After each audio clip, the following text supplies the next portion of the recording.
जय भारत, जय संविधान। साथियों, मैं एडवोकेट प्रकाश विजय कदम।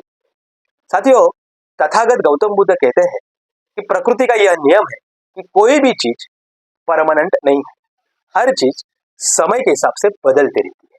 और इसका जीता जागता उदाहरण दिल्ली विधानसभा 2025 का चुनाव, जहां पर आम आदमी पार्टी 10 साल राज कर आज सत्ता से बाहर हो चुकी है। 70 सीटों पर लड़ा हुआ यह विधानसभा का चुनाव, जिनमें भारतीय जनता पार्टी को 48 सीट मिले और सत्ता में आई भारतीय जनता पार्टी, और 22 सीट पर आम आदमी पार्टी जीती हुई। साथियों, 2020 में जो विधानसभा का चुनाव हुआ था उसमें आम आदमी पार्टी को 62 सीट्स मिले थे, पर आज उनको 22 सीट्स पर आना पड़ा। इसकी क्या वजह हो सकती है? जनता ने आम आदमी पार्टी को क्यों नकारा? खुद जिनके नेतृत्व में ये दिल्ली विधानसभा का चुनाव आम आदमी पार्टी लड़ी, वो अरविंद केजरीवाल जी खुद इस चुनाव में हार गए। इसकी क्या वजह हो सकती है? और ये वजह जानने के लिए आप इस वीडियो को पूरी तरीके से देखिए। अगर आपको वीडियो अच्छा लगे तो लाइक कीजिए, शेयर कीजिए और सब्सक्राइब का बटन दबाकर मुझे योगदान दीजिए। साथियों, इसकी पहली वजह जो है वो है अरविंद केजरीवाल, इनके बदलते हुए तेवर।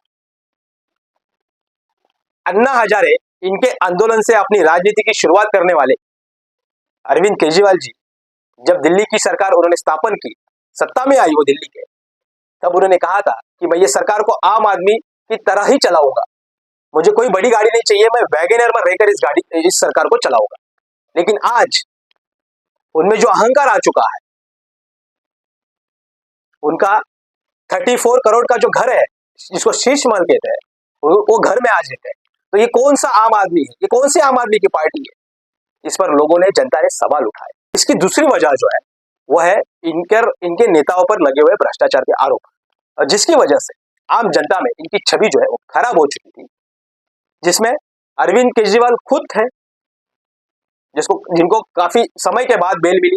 फिर सत्येंद्र जैन जी है और काफी सारे बड़े नेता जो है आम आदमी पार्टी के इसमें शामिल थे।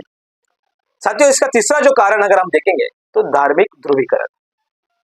आप देख रहे हैं कि भारतीय जनता पार्टी जिस तरीके से बीजेपी शासित राज्य में धर्म के नाम पर राजनीति कर रही, उसका जीता जागता उदाहरण जो है वो मणिपुर है, महाराष्ट्र है, ओडिशा है और बाकी सारे राज्य में उत्तर प्रदेश है, जहां पे धर्म के नाम पे राजनीति कर लोगों को गुलाम कर किया जा रहा है।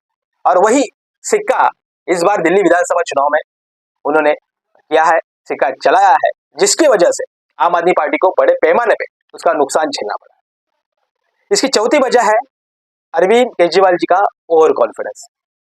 साथियों, अरविंद केजरीवाल जी कहते हैं कि इस जन्म में मुझे मोदी जी हरा ही नहीं सकते। नरेंद्र मोदी जी को कहना चाहता हूं, मोदी जी इस जन्म में तो आप हमको नहीं हरा सकते, दिल्ली के अंदर आम आदमी पार्टी।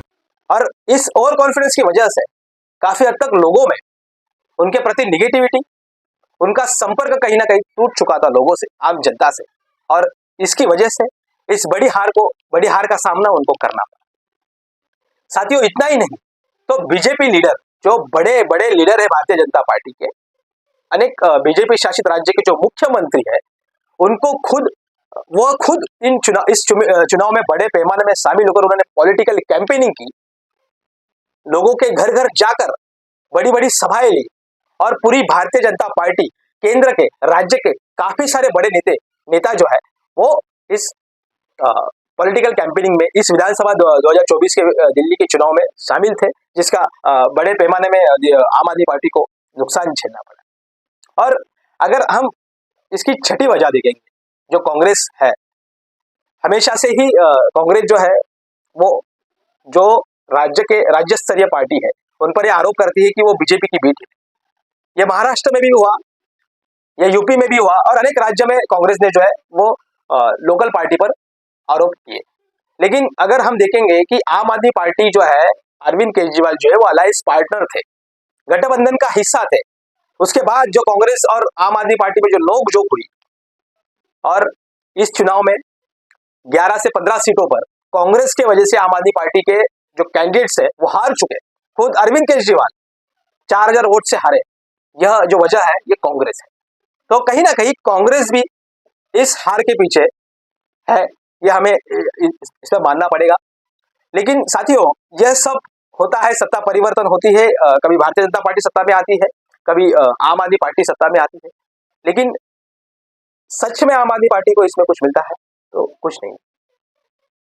नेता पैसे बांटते हैं, दारू बांटते हैं, भ्रष्टाचार करते हैं, फिर सत्ता में आते हैं, लेकिन यहाँ पे आम आदमी के लिए कुछ होता नहीं, सिर्फ बड़ी बड़ी वादे होते हैं। और यही इस चुनाव में भी हो रहा है, आने वाले चुनाव में भी होगा। मैं आशा करता हूँ कि भारतीय जनता पार्टी जो है वो दिल्ली की जनता की सेवा करेगी। उनके जो बड़ी समस्या है पॉल्यूशन की, दूषित वातावरण जो दिल्ली में बड़े पैमाने में है, उसको दूर करने का काम भारतीय जनता पार्टी करेगी।